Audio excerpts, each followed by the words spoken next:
Hey guys, we're back with week 4 of Apoctober. Welcome to all my newcomers. You can check out my last 3 videos here and join in on all the spooky fun.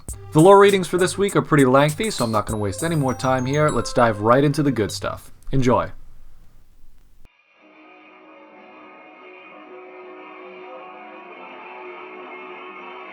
When I was a kid, I thought it would be awesome to be able to take the form of any animal I want.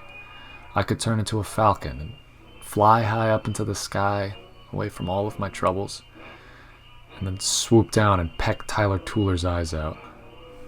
He was a kid who harassed me in middle school. Anyway, the other day I discovered that through the teachings of the Ancient Ones, and with a little bit of masochism and sociopathic tendencies, it's possible to shift your physical form into that of other creatures. It's not what I pictured at all. This dude looked like he broke every bone in his body and pretty much died as he turned into an octopus. And when I picked him up, it was so gross. To feel the slimy skin of an octopus, it's surreal. But then to feel the bones of poor Phineas inside that gelatinous flesh, I think I'll stick with being a human. My bones work well where they are. Phineas Delicart, also known as Phineas the Shapeshifter, is an ex-member of the Hunter's Hope Club. As the club's scripture translator, he spent countless hours poring over ancient texts written by cultists and worshippers of the old gods. He assured us that his mind would be impervious to the dark powers of the tomes, but like so many before him, he succumbed to the madness that consumes all mortals when exposed to such literature. We had no choice but to expel him from the club, and the council has put a bounty on his head for his capture or death. He is extremely dangerous and near impossible to find, but we know that he's somewhere within the city. This is a high priority target. Kill on sight.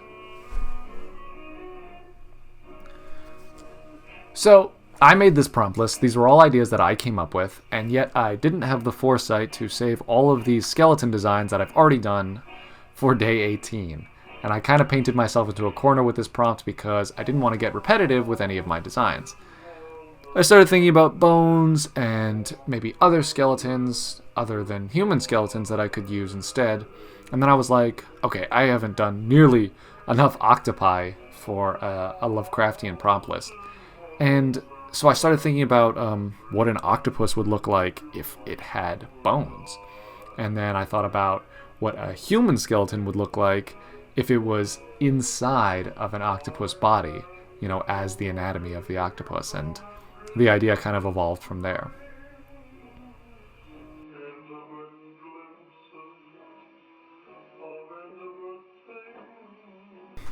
I've been following Bonnie since she left the city.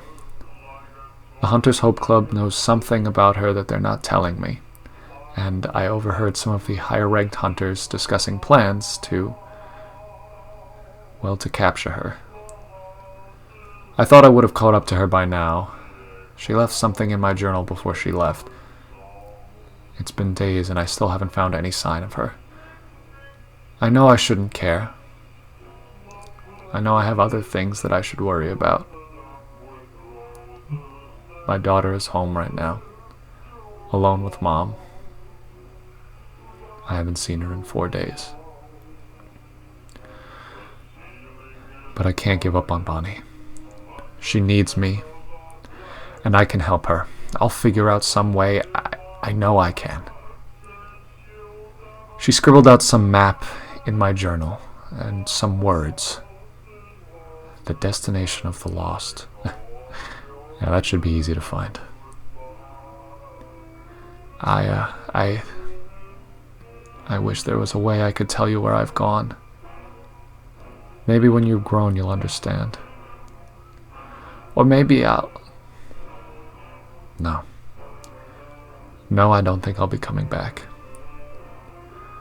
Mommy loves you, Aya. Take care of Grandma for me.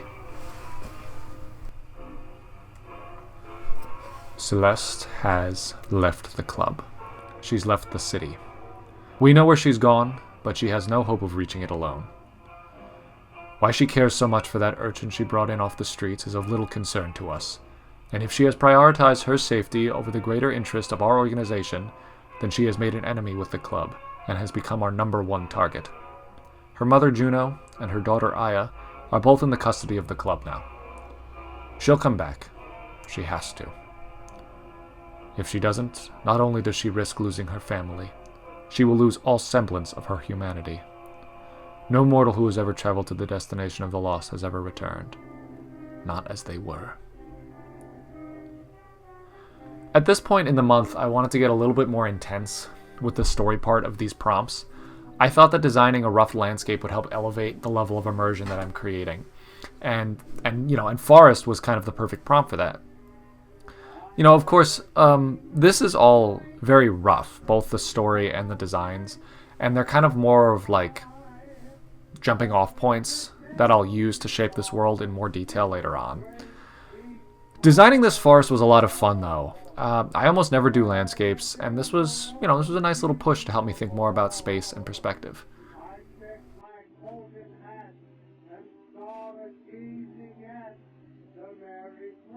I found her.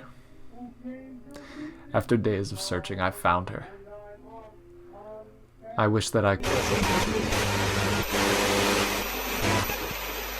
But I know that she has been chosen for a reason. I can't stop what... But I know I can keep them from destroying her. She will live on. Somehow. Perhaps the sacrifice will be worth it, but I know that Aya will never see that. And maybe one day Bonnie will...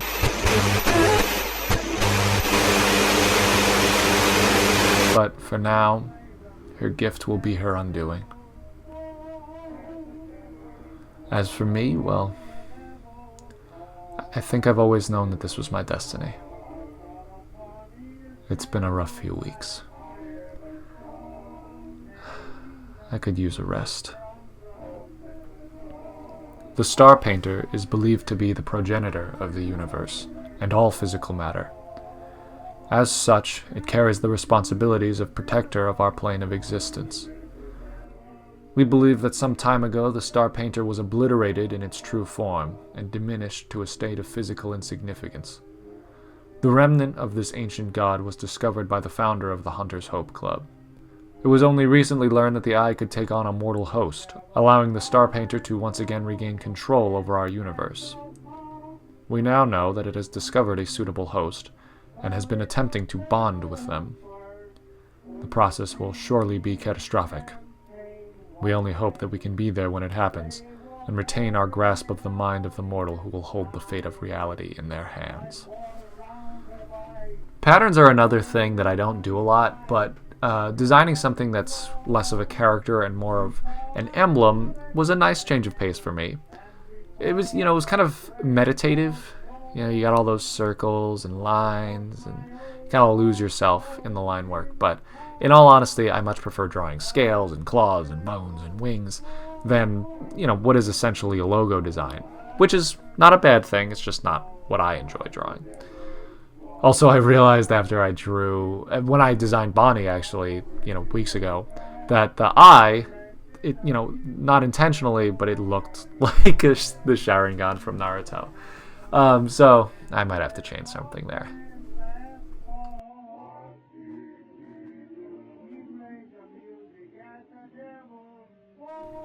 It's been 6 days now. Celeste still hasn't come back. These nice people at the HH Club have been helping me take care of Aya, but I'm getting tired of waiting.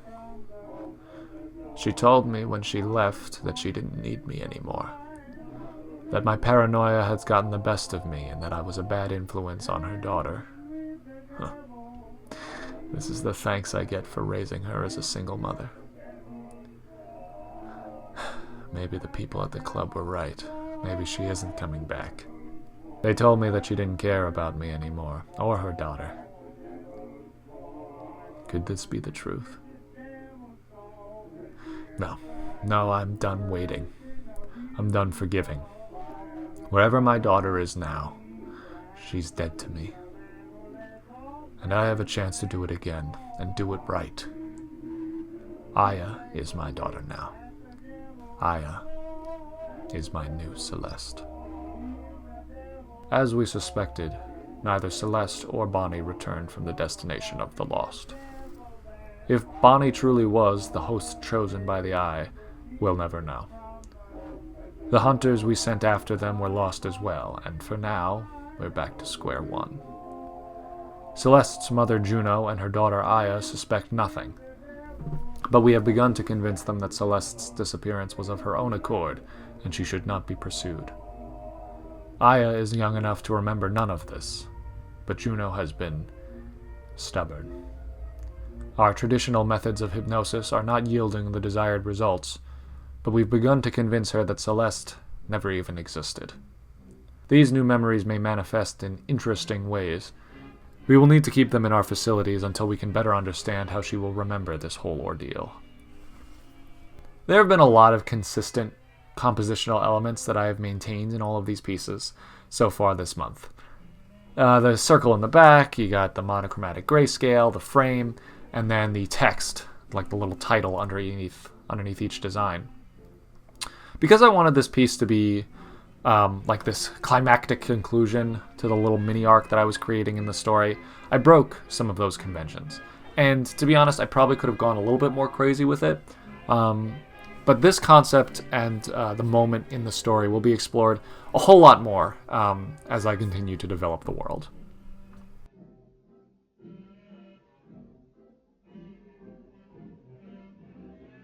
I had a lovely stay at the Helping Hands Club. They were kind to me and treated me well.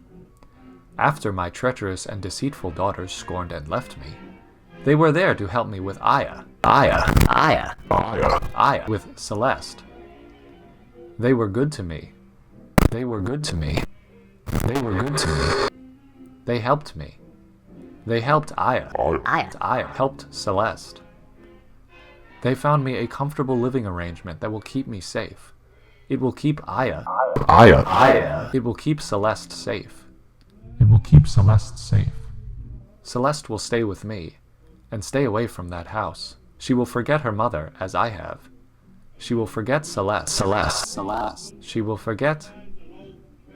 I will forget. I will forget. We have psychics, hypnotists, drugs, anesthesiologists, but no matter how hard we tried, we could not erase the memories of Celeste from Juno's mind. Our final resort was to employ the help of the Worm King, a portal beast the club had discovered on an expedition to Egypt many years ago. This particular creature has the incredibly useful ability to consume and repurpose the memories of mortals, and thus we keep it restrained beneath the club facilities for just such occasions. But even with its powers, we were unable to achieve the exact results we were hoping for. Perhaps over time the memories will fade. For now, this outcome will suffice. Someone on Instagram said that they were getting Twilight Princess vibes from this design, and honestly, that's awesome because that weird, occult, ancient feeling that a lot of the characters in that game have is really exactly what I was going for with this guy. Kind of human, kind of lizard, kind of scary, kind of cute. It's sort of like an all-in-one kind of deal. I imagine this character coming back in the story in some capacity. I'm just, I'm not sure how or when yet.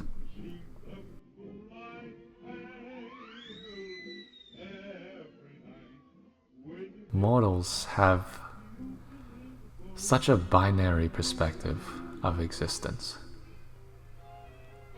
To them, one can either be dead or alive. It's hard to believe that I ever thought this way. I know so much more now, having experienced it all myself. When it comes to visit you, as it will all mortals, do not fear. It will not take you to the afterlife. There is no afterlife. Existence continues, but in an entirely new form. It takes you to fulfill your next purpose, whatever that may be. Because what mortals consider to be death is really just the next step in the great plans that the first ones have laid out for us. and my role has become that much clearer in death. Thank you, Celeste, for all that you've done for me. I will not forget it. Sorry about writing in your journal again. We possess very little intelligence on the entity known by the worshippers of the old gods as the Shepherd. From what we have gathered on the subject, we have concluded that the Shepherd is some sort of symbolic representation of the transition from life into death, similar to the Grim Reaper. It is unclear if this being actually exists, or if it is just some fictional icon to help mortals comprehend the complexities of death. According to the texts that mention the Shepherd, it only presents itself to mortals that pass on from this world who must serve a greater purpose in death, or perhaps in a state of existence beyond death. Either way, we will probably never know for sure. I was sitting there scratching my head trying to think of a way that I could represent the prompt beyond in a way that's, at once interesting, unique, easy to understand, and ties into the lore that I've been writing so far. Like, come on, who came up with this dumbass list? Oh yeah, I did. Anyway, after maybe like an hour of brainstorming, I came up with something honestly pretty safe and generic, but still pretty cool. I call designs like this Genjis, like from Overwatch. We've seen it before, but hey, I ain't even mad because it's cool looking.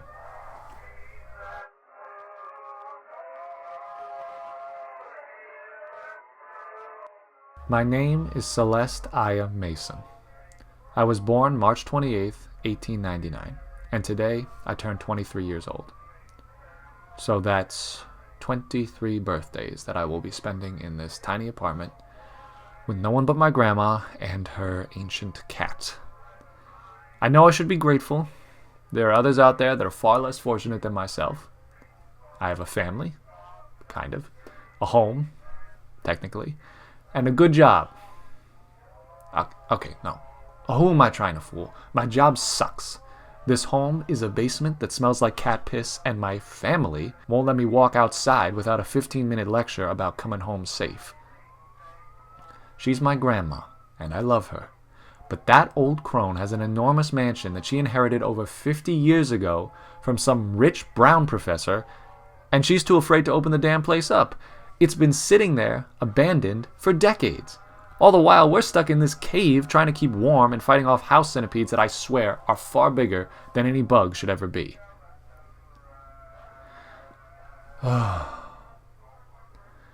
It's hard to stay mad at her, though. She is my grandma, after all. Takes better care of me than my deadbeat mother ever did. She got me this necklace for my birthday. She said it's a family heirloom. I'm not gonna lie, it's pretty cool. But I swear, since I put it on this morning, I feel like there's been someone following me. Just out of the corner of my eye.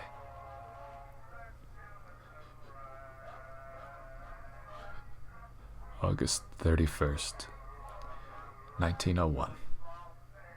This will likely be the final written document ever produced by the head scribe of the Hunter's Hope Club. At 3:14 a.m. this morning, someone, or something, attacked our headquarters, leaving nothing standing.